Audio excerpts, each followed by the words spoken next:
नमस्कार विद्यार्थी मित्रांनो, आज आपण इयत्ता 10वीचं दुसऱ्या प्रकरण वर्ग समीकरणे पाहत आहोत. यातील सराव संच 2.4.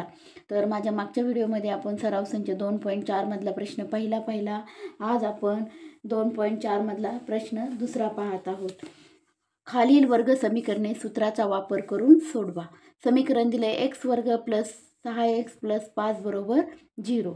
सुरुवातीला या समीकरणाची तुलना x वर्ग अधिक 6x अधिक 5 बरोबर 0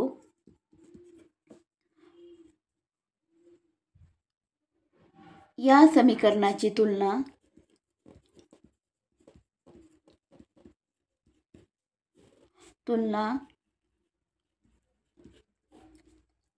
x वर्ग प्लस bx प्लस c बरोबर 0 शी करून मूळ वर्ग समीकरण काय आहे? ax वर्ग प्लस bx प्लस c बरोबर 0. समीकरणाची तुलना करायची. a b c च्या किमती काढून द्यायच्या. a x वर्गचा सहगुणक, इथे x वर्गचा सहगुणक काय आहे? 1 दिला नसेल तर किती असतो? 1. a b x चा सहगुणक किती आहे?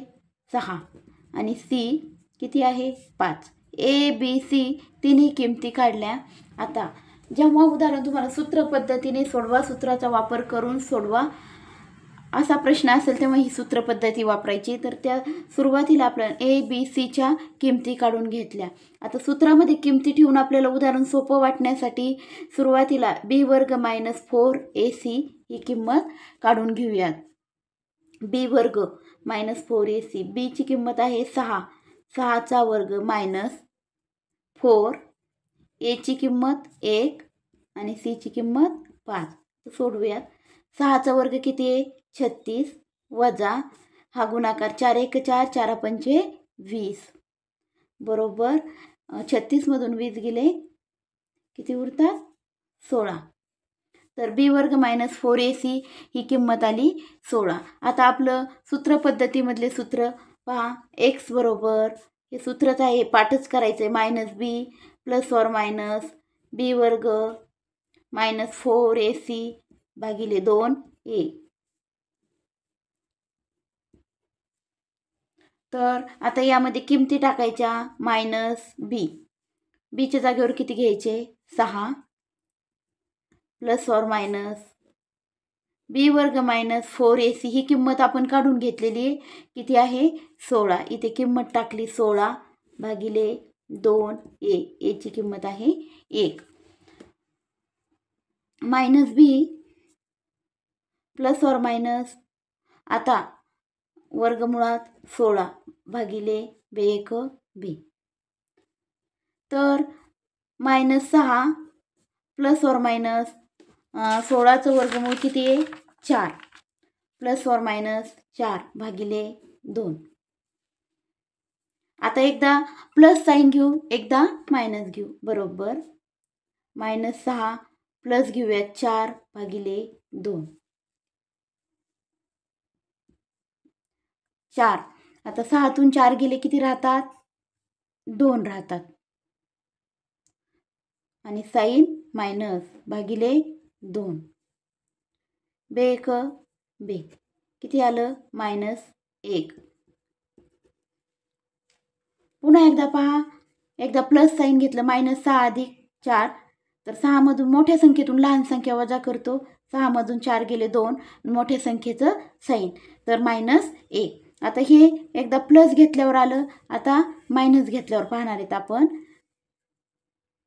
x बरोबर मायनस 6 मायनस 4 भागिले 2 बरोबर. दोन्ही मायनस असेल तर आपण बेरीज करतो आणि दोन्ही संख्येला जे साईन आहे ते देतो. मायनस 6 आणि मायनस 4 मायनस 10 भागिले 2. बे 1 बे बे 5 10 मायनस 5. आता पूर्ण वाक्यात उत्तरे दिलेल्या वर्ग समीकरणाची मुळे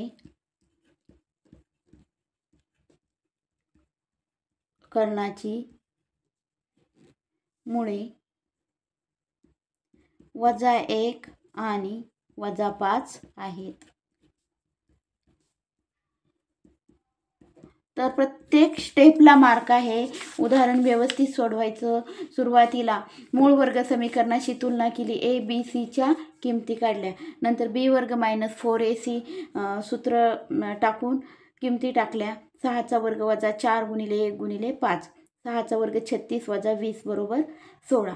आता मूळ सूत्र पद्धतीमधलं x बरोबर minus B plus or minus वर्गमुळात बी वर्ग मायनस 4ac किमती टाकल्या.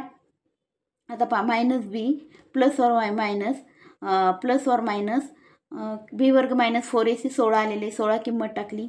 मग खाली छेदामध्ये 2 आणि 1चा गुणाकार बे 1 बे मायनस 6 प्लस और मायनस वर्गमुळात 16 प्लस और मायनस. आता 16चं वर्गमूळ किती आहे? 4. एकदा प्लस साईन घेऊ, एकदा मायनस. मायनस 6 प्लस 4 भागिले 2. 6मधून 4 गेले 2, मोठ्या संख्येचं साईन मायनस. बे 1 बे मायनस 1. त्याप्रमाणे एक्स बरोबर मायनस घेतलं 4. आता मायनस 6 मायनस 4 मायनस 10, दोन्हीची बेरीज करतो साईन मायनस देतो. खाली 2 बे 1 बे बे पंचे 10 मायनस 5. म्हणजे दिलेल्या वर्ग समीकरणाची मुळे -1 आणि -5 आहे. आता यामधलं दुसरं उदाहरण आपण पाहूयात. 2 नंबरचं उदाहरण. 2 नंबरचं उदाहरण, एक्स वर्ग मायनस 3x मायनस 2 बरोबर 0. पद्धत सेम आहे, तशीच आहे. तुलना मूळ वर्ग समीकरणाची करायची.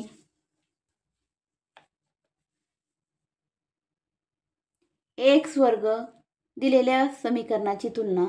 एक्स वर्ग वजा 3x वजा 2 बरोबर 0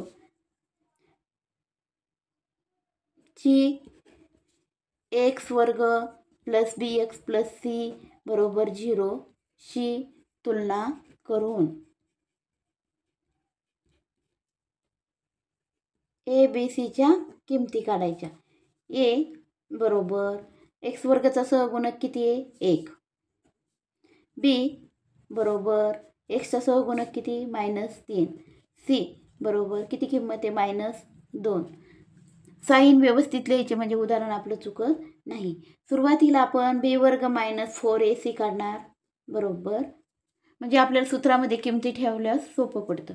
बी वर्ग वजा 3चा वर्ग मायनस 4 ची किंमत आणि सीची किंमत आपण टाकणार आहे ए सी बरोबर -3चा वर्ग केल्यास प्लस येतो, 3चा वर्ग 9. आता हे मायनस मायनस काय होणार? प्लस.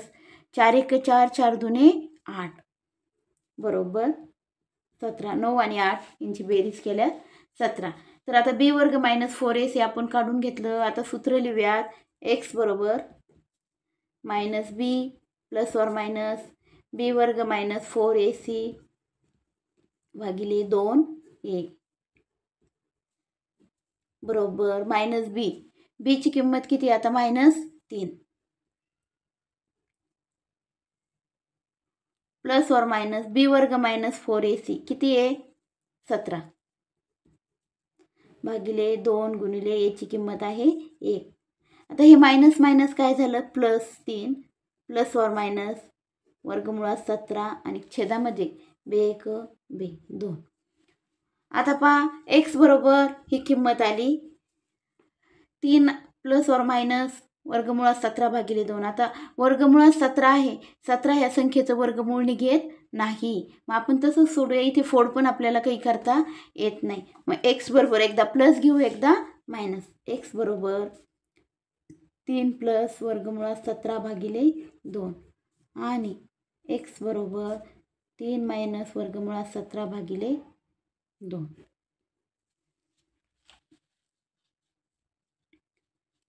खाली पूर्ण वाक्यात उत्तर लिहायचं दिलेल्या वर्ग समीकरणाची मुळे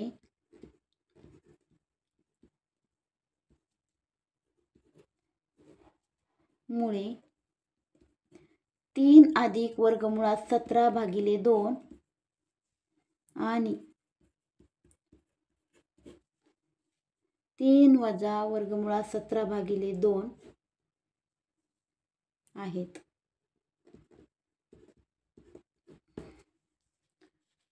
हे पहा उदाहरण आहे एक्स वर्ग मायनस 3x मायनस 2 बरोबर 0. पहिली स्टेप काय करणार, ह्या समीकरणाची एक्स वर्ग प्लस बी एक्स प्लस सी बरोबर 0शी तुलना करून मूळ वर्ग समीकरणाशी तुलना करायची. एक्स वर्गचा सहगुणक काही नाही म्हणजे किती असतो 1, बीची किंमत एक्सचा सहगुणक -3 सी -2. बी वर्ग -4ac काढून घेऊ म्हणजे सूत्रामध्ये आपल्याला सोपं पडतं किमती टाकल्यावर. बी वर्ग -4ac, बीची किंमत -3चा वर्ग -4 a1 सी -2. आता पहा 3चा वर्ग -3चा वर्ग 9, हे मायनस मायनस काय झालं प्लस, आणि 4 1 4 4 2 8, 9 आणि 8 यांची बेरीज केली तर किती आली 17. आता आपलं सूत्र आहे एक्स बरोबर -b प्लस ऑर मायनस बी वर्ग -4ac भागिले 2a.